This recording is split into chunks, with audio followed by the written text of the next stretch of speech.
আসসালামু আলাইকুম। আশা করছি সবাই ভালো আছেন। আলহামদুলিল্লাহ, আমিও ভালো আছি, তবে একটু অসুস্থ শারীরিকভাবে।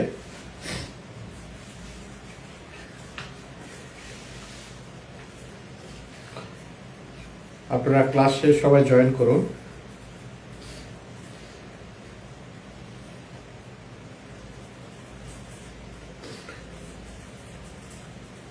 আপনারা সবাই ক্লাসে জয়েন করুন। আমি লিঙ্কটা গ্রুপে দিয়ে দিচ্ছি, সমস্যা নেই। আমি এখনই গ্রুপে লিঙ্ক দিয়ে দিব। আশা করছি সবাই ক্লাসে জয়েন করবে।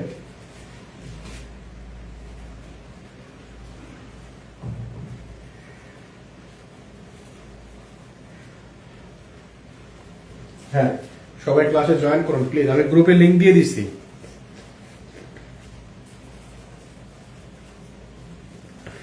আমি গ্রুপে লিঙ্ক দিয়ে দিচ্ছি, সবাই জয়েন করুন, ক্লাসে জয়েন করুন সবাই।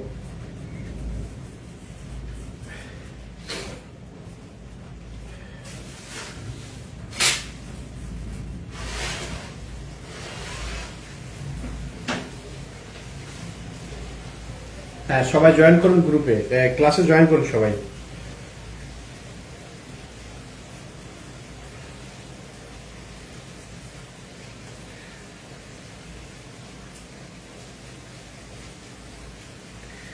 সবাই ক্লাসে জয়েন করুন প্লিজ।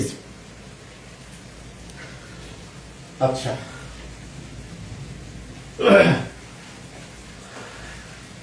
কেমন আছেন সবাই? বুঝতেই পারতেছেন আমার অবস্থা। এইমাত্র একটা ক্লাস নিলাম, নতুন ব্যাচের ক্লাস নিয়ে আবার আপনাদের ক্লাসটা শুরু করেছি। প্রথমত আমি ফিজিক্যালি ফিট না, আজকে খুবই ঠান্ডা লাগছে,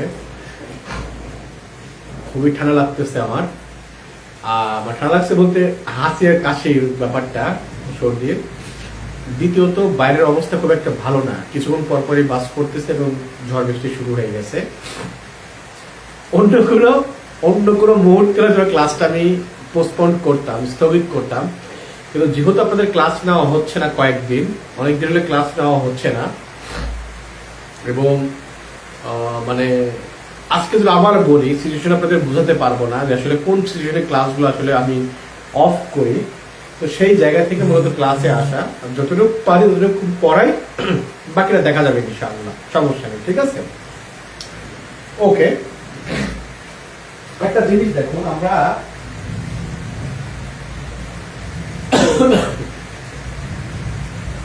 আমরা আজকে দুইটা টপিক পড়বো, ঠিক আছে? আপনারা চাইলে বই বের করতে পারেন, আপনারা চাইলে আপনাদের বই যে আছে বইটা বের করতে পারেন, খাতা কলম নিয়ে আপনারা বসতে পারেন। খাতা কলম নিয়ে বসলে ভালো হয়, খাতা কলম নিয়ে বসলে ভালো হয়। খাতা কলম নিয়ে বসলে তাহলে লিখতেও পারবেন, পাশাপাশি বই থাকলো, বইটা আমি যখন যেটা দাগাইতে বলবো আপনার তখন সেটা দাগাবেন বই, ঠিক আছে? কি অবস্থা সবার, কতজন জয়েন করলেন? ক্লাসের উপস্থিতি এই অবস্থা। নতুন ব্যাচে ক্লাসে, নতুন ব্যাচের স্টুডেন্টের সংখ্যা আপনাদের থেকে কয়েক গুণ কম আপনাদের থেকে নতুন ব্যাচের, অথচ সেখানে উপস্থিতি ভালো, কিন্তু আপনাদের উপস্থিতি সেখানে খারাপ।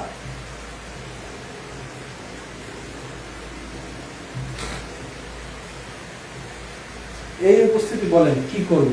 সারা দেশে অবশ্য আজকের অবস্থা খুব খারাপ। আমাদের এলাকায় নাকি শিলাবৃষ্টি হয়েছে, নাটোরে শুনলাম আমি যে ওখানে শিলাবৃষ্টি হয়েছে। যাই হোক, শুরু করি, ঠিক আছে? শুরু করে দিচ্ছি মহান আল্লাহ তাআলার নামে।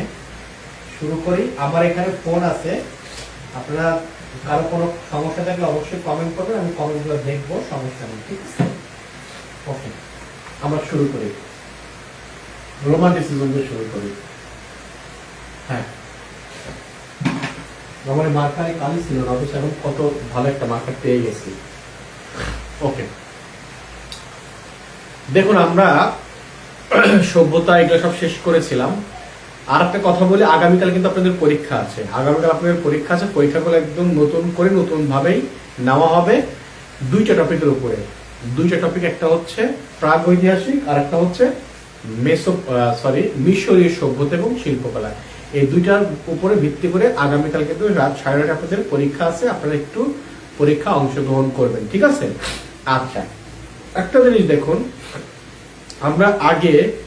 আমরা সভ্যতাগুলো পড়েছিলাম, রেনেসাঁ পড়েছিলাম এবং রেনেসাঁ শিল্পী এগুলো পড়েছিলাম আমরা।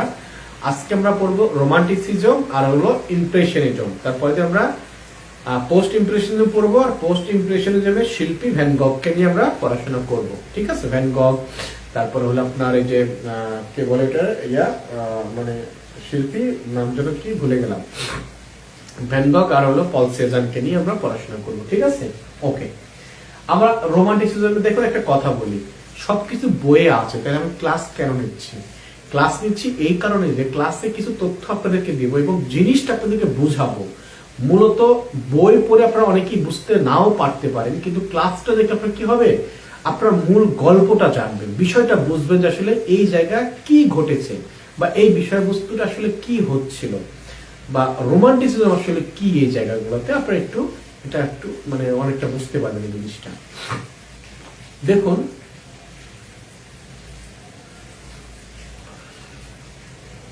এটা হচ্ছে 18 শতকের শেষের দিকে, 19 শতকের শুরু আর 18 শতকের শেষ। এই সময়ে ইউরোপে জাতীয়তাবাদ, ঠিক আছে, ইউরোপে যে জাতীয়তাবাদী চেতনা, হ্যাঁ, এই চেতনায় উদ্বুদ্ধ হয় মানুষের মধ্যে চেতনাটা খুব বেশি উদ্বুদ্ধ হয়। তখন তারা আসলে যুক্তি, বিজ্ঞান এই বিষয়গুলোকে সব অ্যাভয়েড করে তারা আবেগ, অনুভূতি, কল্পনা, রহস্যময়তা এই জিনিসগুলোকে তারা প্রাধান্য দেয়, দিয়ে তারা শিল্প চর্চা শুরু করে। আমার কথা আবার বোঝার চেষ্টা করেন। 18 শতকের শুরু শেষ আর 19 শতকের শুরুর দিকে ইউরোপে জাতীয়তাবাদী চেতনায় উদ্বুদ্ধ হয়ে মানুষ তখন এই যে যুক্তি, বিজ্ঞান এই ধরনের যে জায়গাগুলো আছে এটাকে অ্যাভয়েড করে কি করে তারা আবেগকে প্রাধান্য দেয়, আবেগ, অনুভূতি, কল্পনা এই জিনিসগুলোকে তখন কি করে, তারা আবেগকে তারা বেশি প্রাধান্য দেয়, প্রাধান্য দিয়ে তারা শিল্প রচনা তারা শুরু করে। এই যে আবেগকে প্রাধান্য দিয়ে তারা শিল্প রচনা শুরু করতেছিল, এটা মূলত একটা আন্দোলন ছিল। কেমন আন্দোলন? এটা একটা বুদ্ধিভিত্তিক আন্দোলন ছিল সেই সময় সমাজে। তো এটা কিন্তু একটা ধর্ম নিরপেক্ষ একটা শিল্প আন্দোলন ছিল সেই সময়। এটা একটা ধর্ম নিরপেক্ষ শিল্প আন্দোলন। এই যে যুক্তি, বিজ্ঞান বা এই যে বাস্তবতার জায়গাটাকে বাদ দিয়ে আবেগকে প্রাধান্য দিয়ে যে শিল্প আন্দোলনটা শুরু হয়, সেই শিল্প আন্দোলনের নাম দেওয়া হয়েছে রোমান্টিসিজম। কথা বুঝতে পারছেন? সেই শিল্প আন্দোলনের নামটা দেওয়া হয়েছে হলো রোমান্টিসিজম। তাহলে এখানে কি হচ্ছে?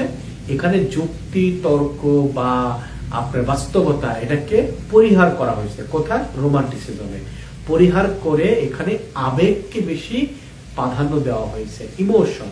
হ্যাঁ, ওই সময় কথা বলতো যে তুমি তোমার বিবেকের সাইডে তোমার দিলের কথা বেশি শোনো। তার মানে কি? এটাকে বলা হতো, কি অবস্থা আপনাদের ক্লাসে কতজন আছেন? ওই সময় সে বলা হতো যে তোমার বিবেক কি বলতেছে এটাকে তুমি অ্যাভয়েড করো, তোমার দিল কি বলতেছে তুমি দিলের কথা শোনো, ঠিক আছে? তো কেন দিলের কথা শুনতে? কারণ দিলটা আসলে আবেগ তাড়িত। বিবেক তো এখানে কাজ করে, কিন্তু আবেগ কোথায় কাজ করে? এখানে, তাই না? তো এই জায়গাটাই মূলত প্রাধান্য পেয়েছে কোথায়? রোমান্টিসিজমে এসে।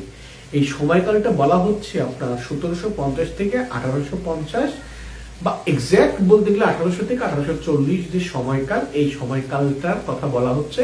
এই সময়ের মধ্যেই মূলত আপনার ইউরোপে এক্সাক্ট কোন দেশের কথা বলা হয়নি, ইউরোপে বলা হচ্ছে এই শিল্প আন্দোলনটা গড়ে ওঠে।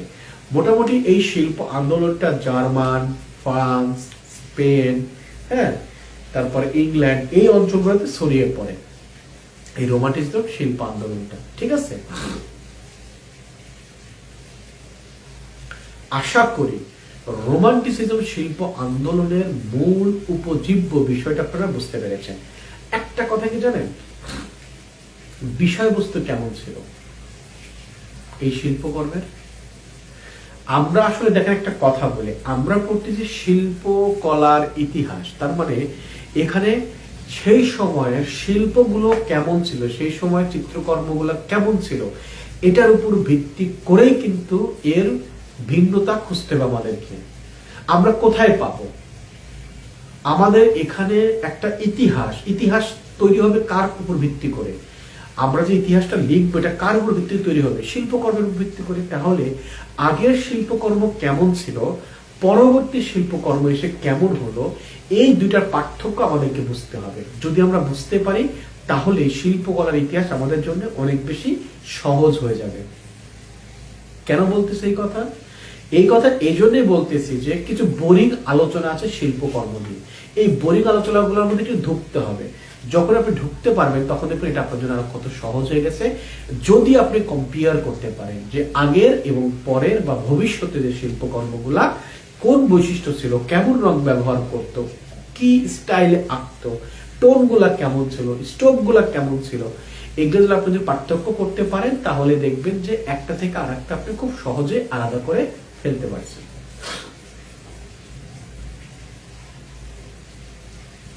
দেখুন বিষয়বস্তু কেমন ছিল? বিষয়বস্তু ছিল ধর্মনিরপেক্ষ বিষয় ছিল, ধর্মনিরপেক্ষ বিষয় ছিল। তাহলে এখানে কি আসলো? সাধারণ মানুষ এখানে শিল্পকর্মের বিষয়বস্তু হলো।